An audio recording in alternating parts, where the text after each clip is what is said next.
ते ऊस कारखान्याला गेल्यानंतर कारखान्याचं बिल अर्ध्या पानाचं येतं. माझा या हॉल मधला एक सुद्धा शेतकरी असा नाही ज्याने त्या अर्ध्या पानाचं बिल पहिल्या शब्दापासून शेवटच्या शब्दापर्यंत वाचलंय. हा मला खात्री आहे.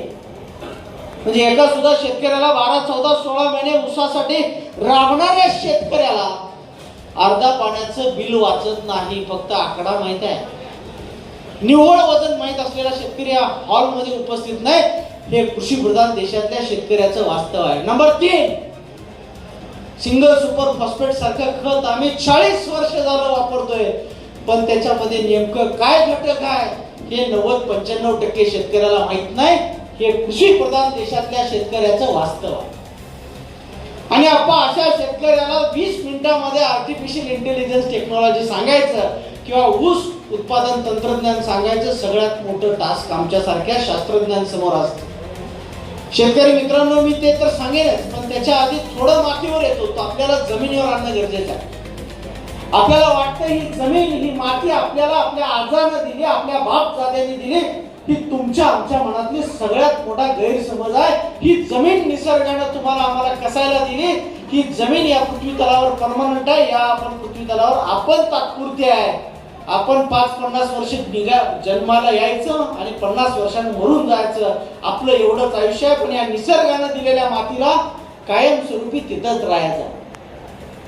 परंतु मागच्या 15-20 वर्षामध्ये शेती करत असताना या मातीला कुणी समजूनच घेतलं नाही आणि म्हणून आज उत्पादन खर्चामध्ये प्रचंड वाढ झाली, उत्पादकतेमध्ये कमी झाली आणि आज आपल्या पिकाच्या किडा आणि मग आपल्याला पीक घ्यायचं आणि जमिनीला विश्रांती द्यायचा आम्ही विसरून गेलो.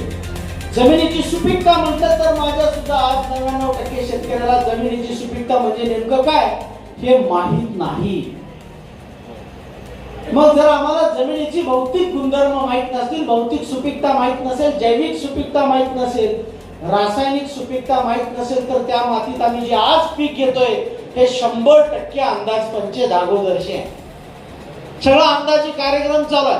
आत्ताची शेती तर 100% सलाईनवर आलेली आहे. ज्या दिवशी आम्ही भाजीपाल्याची लागवड करतो त्या दिवशी पहिली आळवणी आहे आणि ज्या दिवशी तो भाजीपाला मार्केटला जातो त्या दिवशी सकाळी फवारणी आहे. म्हणजे दररोज काही ना काही आम्हाला त्या पिकाला पोटाला घालावं लागतं.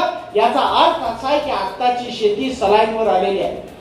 जर आपण शेती समजून घेतली नाही तर आपल्याला काळ माफ करणार नाही. मग या बिघडलेल्या मातीला जर समृद्ध करायचं असेल तर आपल्याला खूप मोठं काम या शेतीसाठी करावं लागणार आहे. शेतकरी मित्रांनो, मी तुम्हाला 6 गोष्टी सांगणार आहे. या 6 गोष्टी आपण घरी गेल्या म्हणजे आता जी तुमच्या पोटाला कळ आले ना, इथं व्यासपीठावर 20 कृषी भूषण बसले आणि आपल्या पोटाला कळ आली. किती मोठं दुर्दैव. म्हणजे आपण काय करतोय याचं गांभीर्य नाही. आज आपण शेती करत नाही या मतावर मी ठाम आहे. मी 95% शेतकऱ्याचं बोलतोय. गावातले 5% शेतकरी आहेत जे व्यासपीठावर बसू शकतात, पण 95% ग्रामीण भागातला शेतकरी आज शेती करत नाही. तो शेती समजून घेण्याचा कधी प्रयत्नच केला नाही. तसं मी मातीवर बोलायला लागलो, सुपीकतेवर बोलायला लागलो तर किमान 1 तास लागतो. पण आता ते मला थोडं कमी वेळेत बसवायचं आहे. ही बिघडलेल्या मातीला जिवंत करण्यासाठी जे 6 मुद्दे सांगतो, एवढं लक्षात ठेवा. तुमचं आत्ताचं उत्पादन 20-25 टनानं वाढलेलं असेल. नंबर 1 काम करायचं आपल्याला. ऊस कारखान्याला गेल्यानंतर आपल्या शेतात जो ऊसाचा पाला असतो तो पाला आपण पेटवतो. आपण एका एकरामध्ये किमान 5 ते 10 टन पाला पेटवतो. त्याचा हिशोब सुद्धा माझ्याकडे आहे. 10 टन कसं, तुम्ही फक्त घरात गेल्यानंतर एका पाल्याचं वजन करून बघा. 10 ग्रॅम भरतं. एक ऊस जर 25 कांड्याचा असेल आणि आपल्या एका एकरातून 40,000 ऊस जर कारखान्याला जात असतील तर आपल्या शेतामध्ये आपण 10 टन पाला पेटवतो. हा 10 टन पाला आपण 1 पैशात पेटवतो. 8 आण्याची गाडी पिटेल 1 पैशाची 1 गाडी. पण तोच 10 टन पाला आम्ही आमच्या जमिनीत काढला, कुजवला, त्याचं व्यवस्थापन केलं तर किमान 3-4 टन सेंद्रिय खत तयार होते. आज हे 3-4 टन सेंद्रिय खत विकत आणायचं असेल तर शेतकरी मित्रांनो आपल्याला 30,000 ते 40,000 रुपये खर्च येतो. आणि हा खर्च आपल्याला करायचा नसेल तर पाचट आपल्या शेतातनं पेटवायचं नाही. पाचट ठेवा म्हणले की आम्ही काढणं काढली. घुमणे होते, वाळवी होते, खत टाकता येत नाही, पाणी पाजता येत नाही, मशागत करता येत नाही, सापच चावतो. अजिबात याचा आणि त्याचा काही संबंध नाही. तुम्ही व्यवस्थापन करा, 50 ते 60 दिवसामध्ये याचं खतात रूपांतर होते. पहिलं काम करायचं आहे. दुसरं काम करायचं आहे, शेण खताचा वापर करायचा. आता आम्ही सगळे ग्रामीण भागात जरी असलो तरी पिशवीतलं दूध प्यायला लागलो, म्हणजे जनावरं पाळत नाही. पण कालच मी एका कारखान्याच्या कार्यक्रमामध्ये होतो, तिथे एका शेतकऱ्याचा सन्मान केलं. ती एका गायीपासून त्यानं 70 गायी बनवल्या आणि आज लाखोंची उलाढाल करते. मग त्याला परवडत असेल तर आम्हाला परवडायला पाहिजे. आमचा त्या जनावरांच्याकडे बघण्याचा दृष्टिकोन व्यावसायिक पाहिजे, तो आमच्याकडे नाही. आम्ही एक पाळणार, ते एकाच्या उसावर 5 जण मिळून करणार, कसं परवडेल? आलं लक्षामध्ये? एक व्यक्ती किमान 10 जनावर पाळत असेल तर त्याचा व्यवसाय होतो. आणि ग्रामीण भागातल्या शेतकऱ्यांनी आता त्याच्याकडे व्यवसाय दृष्टिकोन ठेवून बघितला तर जनावर परवडते. जनावर असू दे अगर नसू दे, तुम्हाला किमान 2 वर्षातून एकदा 10 टन शेणखत आपल्या जमिनीला आपल्याला द्यावं लागणार. नंबर 3, आज बऱ्यापैकी साखर कारखाने आपल्याकडे सहकारी तत्वावर असतात, त्या चांगल्या पद्धतीने चालवतात आणि त्यांनी कंपोस्ट खत बनवून शेतकऱ्यांना पुरवतात. मग अशा आपल्या भागातला जो चांगला कारखाना आहे, चांगल्या पद्धतीचं कंपोस्ट खत देतो, अशा किमान एक सांगड म्हणजे 2 ट्रेलरचं एक सांगड असतं, असं एक सांगड 2 वर्षातून वाढला तरी किमान 15 टन कंपोस्ट खत आपल्या शेतीला, आपल्या मातीला आपण देऊ शकतो.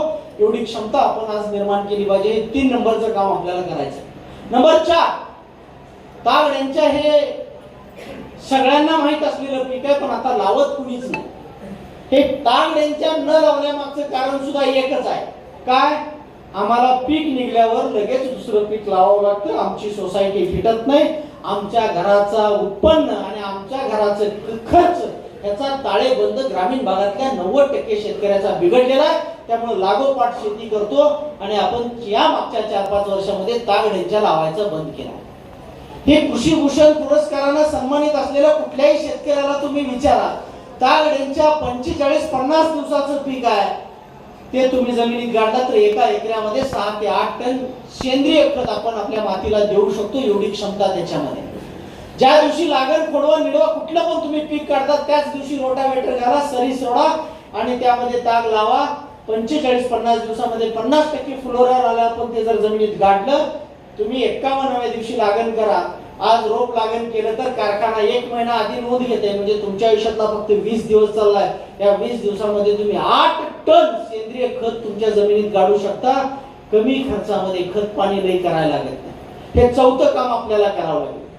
5वं काम करायचं, लक्षात ठेवा, ज्या शेतकऱ्याकडे म्हणजे ज्या कुटुंबाचा उदरनिर्वाह फक्त शेतीवर अवलंबून आहे, म्हणजे ताटात येणारी दररोजची भाकरी फक्त शेतीतल्या उत्पन्नावर अवलंबून आहे, अशा शेतकऱ्याच्या आयुष्यात जर दररोजचा 1 मिनिट असेल, किती?